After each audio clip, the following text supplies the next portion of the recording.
유전자가 사라졌는데 오히려 더 진화했다고? 우리 인간이 진화를 위해서 버린 것들이 만들어낸 능력은 어떤 것들이 있을까요? 여러분, 혹시 영화 엑스맨을 보셨나요? 특별한 능력을 가진 돌연변이들이 등장합니다.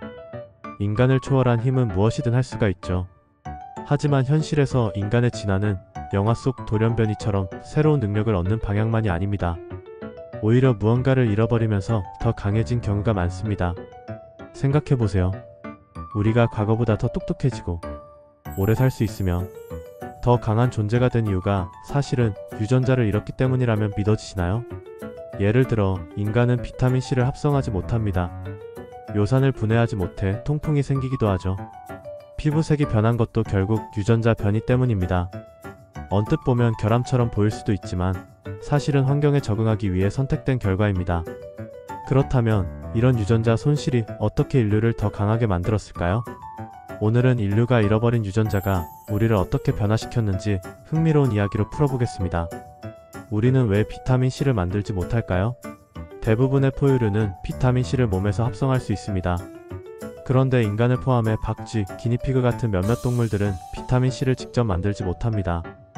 단순한 돌연변이로 생긴 문제 같지만 사실 이 변화는 인간의 진화 과정에서 중요한 역할을 했을 가능성이 큽니다. 비타민C 합성 유전자는 어떻게 사라졌을까? 비타민C를 합성하는 유전자는 지우에로 유전자라고 불리는데 약 6,300만 년 전에 초기 영장류 조상들에서 이 유전자가 망가졌습니다. 이 시기의 영장류는 열대 지역에서 과일을 쉽게 구할 수 있었기 때문에 굳이 몸에서 비타민C를 만들 필요가 없었죠. 자연스럽게 이 유전자가 기능을 상실해도 생존에 큰 영향을 미치지 않았습니다. 그렇다면 비타민C 합성을 잃어버린 것이 단순히 과일을 많이 먹을 수 있어서였을까요? 아니면 또 다른 이유가 있었을까요? 최근 연구에 따르면 비타민C를 합성하지 않는 것이 오히려 인간의 두뇌 발달에 도움이 되었을 가능성이 있습니다. 비타민C 합성 과정에는 포도당이 필요합니다. 하지만 만약 우리가 비타민C를 직접 섭취할 수 있다면 그 포도당을 뇌에 더 많이 사용할 수 있었겠죠. 두뇌는 엄청난 에너지를 필요로 합니다. 인간의 경우 전체 에너지의 약 20%에서 25%를 뇌가 사용할 정도입니다. 즉 비타민C를 스스로 만들지 않게 되면서 남은 포도당을 뇌의 발달에 집중적으로 사용할 수 있었던 것이죠. 이 가설이 맞다면 우리가 비타민C 합성 능력을 잃어버린 것은 진화적으로 손해가 아니라 더 크고 강력한 두뇌를 위한 선택이었을 수도 있습니다. 하지만 모든 변화가 무조건 긍정적인 것만은 아닙니다. 비타민C를 합성하지 못하는 인간은 궤열병 같은 질병에 취약합니다. 특히 과일과 채소를 충분히 섭취하지 못했던 옛 항해사들은 비타민C 부족으로 인해 잇몸이 썩었고 면역력이 급격히 약해지는 궤열병에 걸려 사망하기도 했습니다. 하지만 현대사회에서는 다양한 식품과 영양제로 비타민C를 충분히 보충할 수 있기 때문에 비타민C 합성 능력의 상실이 더 이상 생존에 불리한 요인이 되지 않게 되었습니다. 결론적으로 인간이 비타민C를 합성하지 않게 된 것은 단순한 돌연변이가 아니라 우리의 환경과 생존 방식에 적응하는 과정에서 선택된 변화일 가능성이 큽니다. 이 변화 덕분에 우리는 더 큰 뇌를 가질 수 있었고 지능이 발달할 수 있었을지도 모릅니다. 여러분, 혹시 통풍이라는 병을 들어보셨나요? 발가락과 관절 부위에 극심한 통증을 유발하는 병인데요. 이게 바로 요산 때문입니다. 사실 원래 대부분의 포유류는 요산을 분해할 수 있는 유전자를 가지고 있습니다. 그런데 인간은 약 1600만 년 전에 그 유전자를 잃어버렸습니다. 이 잃어버린 유전자도 생존을 위한 전략적인 진화의 선택이었을까요? 1600만 년 전 지구는 점점 추워지고 있었습니다. 그 당시 유인원들은 기후 변화로 인해 심각한 식량난을 겪고 있었죠. 그런데 요산은 과당을 지방으로 전환하는 역할을 합니다. 즉 요산 수치가 높은 개체들은 몸의 지방을 더 쉽게 축적할 수 있었습니다. 그 덕분에 기아와 추운 환경에서도 생존 확률이 높아졌던 것이죠. 즉 요산을 분해하지 못했던 개체들이 오히려 살아남았고 그 유전자가 후손들에게 전달되면서 오늘날 인간의 유전자에까지 남아있는 것입니다. 요산은 단순한 노폐물이 아니라 강력한 항산화제 역할을 한다는 연구 결과가 있습니다. 특히 요산은 신경세포를 보호하는 기능을 하면서 뇌 건강에 중요한 역할을 할 수도 있습니다. 즉 요산이 많았던 개체들이 신경 손상에 덜 취약했고 결과적으로 더 건강하고 오래 살아남을 확률이 높았던 것이죠. 또한 요산 수치가 높은 인간은 인지 능력과 기억력 향상에도 유리했을 가능성이 제기되고 있습니다. 이 가설이 맞다면 요산을 분해하지 못한 것이 단순한 돌연변이가 아니라 인간이 더 똑똑해지기 위한 진화적 선택이었을 수도 있습니다.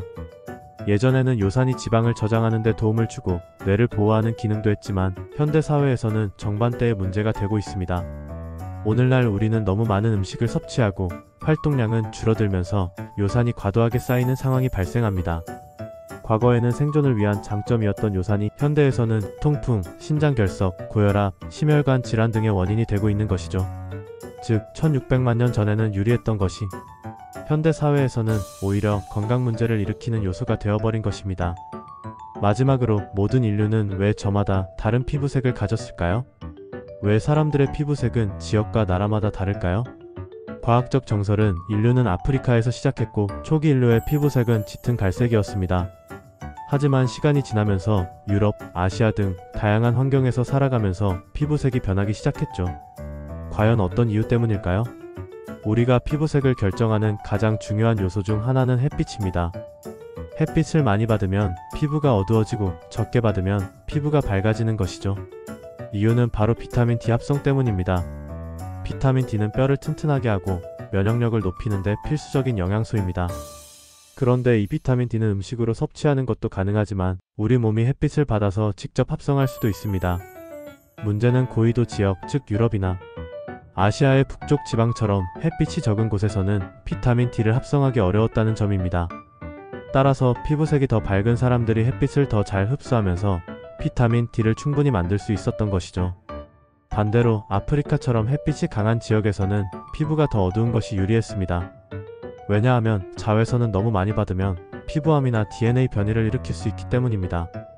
멜라닌 색소는 자외선으로부터 피부를 보호하는 역할을 하는데 아프리카에서 살던 인류는 멜라닌이 풍부한 짙은 피부를 가지는 것이 더 유리했죠. 이 덕분에 강한 햇빛 아래에서도 피부암이나 심각한 피부 손상을 막을 수 있었습니다.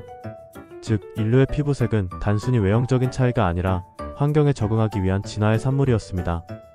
햇빛이 강한 지역에서는 피부가 짙어져서 자외선을 막고 햇빛이 약한 지역에서는 피부가 밝아져서 비타민 D 합성을 더 쉽게 할 수 있었던 것이죠. 지금도 전 세계 사람들의 피부색은 다양하지만 우리가 환경에 따라 어떻게 적응해 왔는지를 보여주는 흥미로운 진화의 증거라고 할 수 있습니다. 우리는 유전자를 잃어버렸지만 그 덕분에 더 강한 존재가 되었습니다.